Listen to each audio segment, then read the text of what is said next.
Bonjour à tous et à toutes, je voudrais vous montrer aujourd'hui une petite astuce tricot, une astuce de finition qui va venir consolider, si vous voulez, par exemple une encolure ou bien tout simplement finir une encolure pour qu'elle soit un peu plus jolie, un peu plus... qui est un aspect un peu professionnel, on va dire. C'est une astuce que je viens d'apprendre. Enfin, elle suggère un jersey double, mais c'est une astuce qui est relativement jolie parce que non seulement ça donne un aspect agréable au niveau de l'encolure ou bien toute autre bordure que vous avez envie de terminer par des côtes par exemple. Et en plus, disons, elle donne une consolidation à l'encolure. Imaginez, d'ailleurs ça m'est arrivé moi une fois que j'ai utilisé un fil, une fois terminé avec le col parce que j'ai relevé des mailles après coup et pour faire ma partie côte au niveau de l'encolure, une fois que j'ai tout monté, que j'ai fait ma patte de boutonnage et tout ça, je trouvais que le fil était assez lourd et que enfin pas assez lourd mais je veux dire ça baillait, ça pendouillait, il n'y avait pas de retenue. Donc cette astuce-là permet d'avoir un peu de retenue, si vous voulez, un peu de consolidation au niveau de l'encolure. Je ne sais pas si c'est les mots exacts que j'aimerais vous expliquer, mais c'est une idée vraiment formidable et je tâcherai de l'utiliser moi prochainement dans un de mes ouvrages. Voilà, il s'agit simplement de rajouter une sorte de bourrelet juste avant d'entamer vos côtes. Et ça donne une petite rigidité au niveau de l'encolure. Bon, ben ça, je vais vous montrer ça tout de suite. Et par la même occasion, j'en ai profité pour vous faire cette sorte de rabat dont je ne connais pas le nom, malheureusement. Je l'ai appris également. Et je l'ai maintes et maintes fois utilisée depuis que je la connais. Elle est toute simple, je ne trouve pas plus simple que ça. Donc je vous mettrai le lien en barre d'infos pour aller voir le tutoriel comment j'ai rabattu mes côtes. Voilà. Allez, on commence tout de suite. Alors voilà, j'ai fait tout d'abord mon échantillon. Et c'est à ce moment-là que je vais commencer ma bande avant les côtes. Là, j'ai fait mon dernier rang à l'endroit et c'est côté envers que vous allez commencer à doubler vos mailles. Il faudrait qu'on ait le même nombre deux fois, c'est-à-dire on doublera chaque maille. Ici, j'ai 2, 4, 6, 8, 10, 12, 14, 16, 18, 20, 22 et 23. Il nous faudra donc 46. Voilà. Alors, je vais tout d'abord tricoter la première maille et je vais lui rajouter tout de suite un jeté. Pour chaque maille, on rajoute un jeté. Et vous tricoterez, bien entendu, tout à l'envers.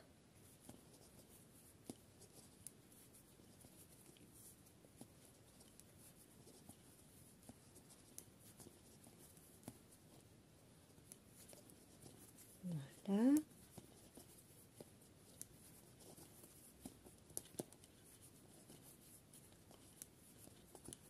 La dernière maille, vous n'allez pas pouvoir lui doubler la faire double puisque on n'a pas d'autre votre jeté, si vous voulez, ne sera pas pris en compte puisque ça sera dans le vide.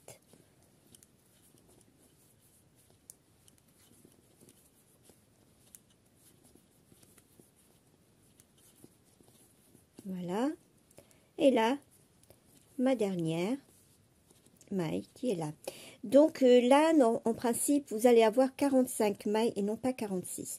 Je vais compter avec vous. 2, 4, 6, 8, 10, 12, 14, 16, 18, 20, 22, 24, 26, 28, 30, 32, 34, 36, 38, 40, 42, 44 et 45. Voilà.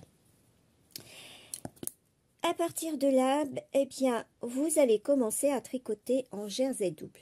Alors, le jersey double, je suppose que tout le monde se connaît.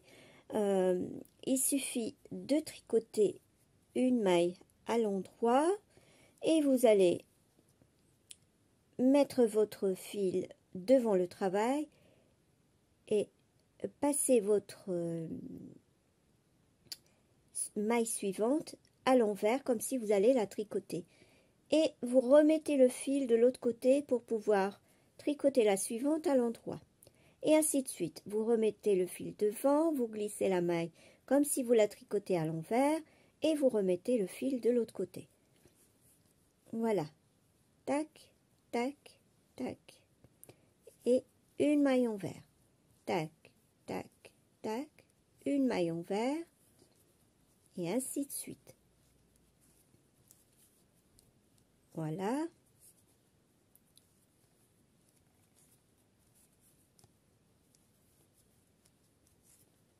Je vais terminer mon rang et je vous retrouve à la fin de mon rang. Voilà, j'arrive à la fin, je finis par une maille glissée à l'envers. Je remets le fil de l'autre côté et je tricote la dernière à l'endroit. Voilà. Côté envers, vous allez faire exactement la même chose. C'est-à-dire, vous glisserez toujours la maille envers à l'envers sans la tricoter et la maille endroit, vous la tricoterez à l'endroit. Donc, ma première maille, elle est à l'envers. Je vais la glisser. Je mets mon fil de l'autre côté pour pouvoir tricoter la suivante à l'endroit. Je remets le fil devant, je glisse une maille, je remets le fil et ainsi de suite. Toutes les mailles envers, vous allez les glisser et les autres mailles, vous allez les tricoter à l'endroit.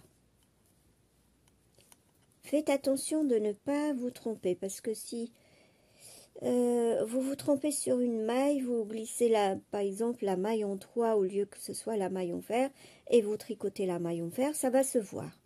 Il y aurait un petit défaut qui sera vraiment visible. Donc, lors de l'élaboration de cette petite bande, moi je vous conseille de faire très très attention, d'être concentré sur son travail. Il ne faut pas aller regarder une série tout en faisant ce truc-là. Parce qu'après, il va falloir tout refaire et c'est pas agréable. Donc là, moi, je termine le rang. Et je vais faire 2 rangs encore avec la même méthode. Et je vous retrouve après. Donc, au rang suivant, je vais faire exactement la même chose. Je glisserai toujours les mailles envers. Et je tricoterai les mailles endroit. Donc là, je vais vous laisser. Je vais faire encore 2 autres rangs. Et on se retrouve au bout du 4e rang. Donc, voilà, je termine par la dernière maille qui est à l'envers. Je ne la tricote pas et je passe de l'autre côté.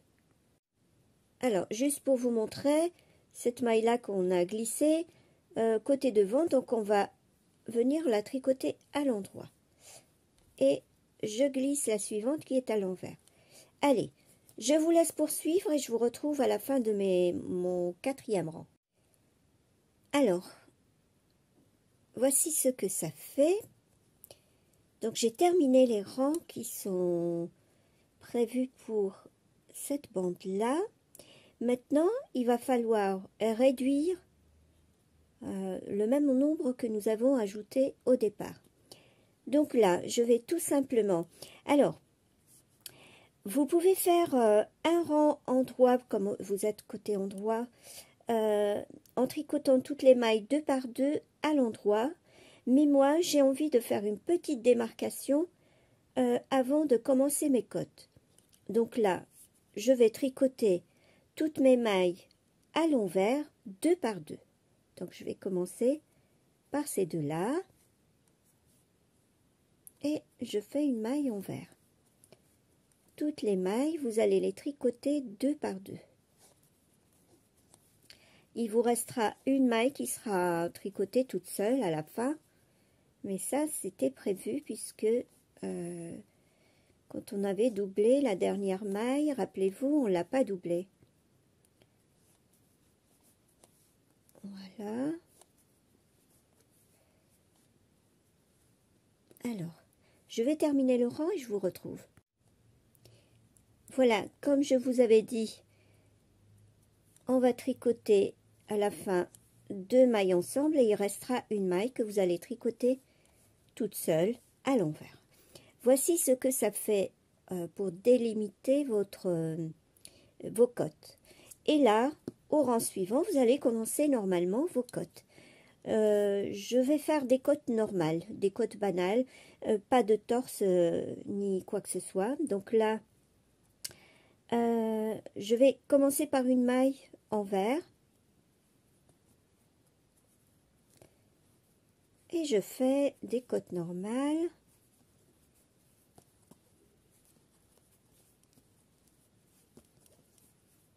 Mais ça, vous connaissez. Donc, je vais vous laisser progresser. Moi, je vais faire peut-être 5 rangs de côtes une. Donc, je vous retrouve à la fin. Alors, voici ce que j'ai obtenu. J'ai fait mon rabat, c'est une technique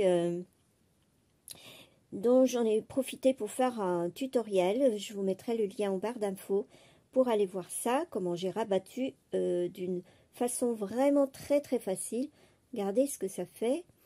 Regardez votre bordure, comment elle apparaît derrière, c'est-à-dire à l'envers du travail. Et regardez côté endroit du travail, cette jolie finition. Là, je l'utilise avec un fil DK, mais sur un fil fingering, elle sera encore plus jolie à voir.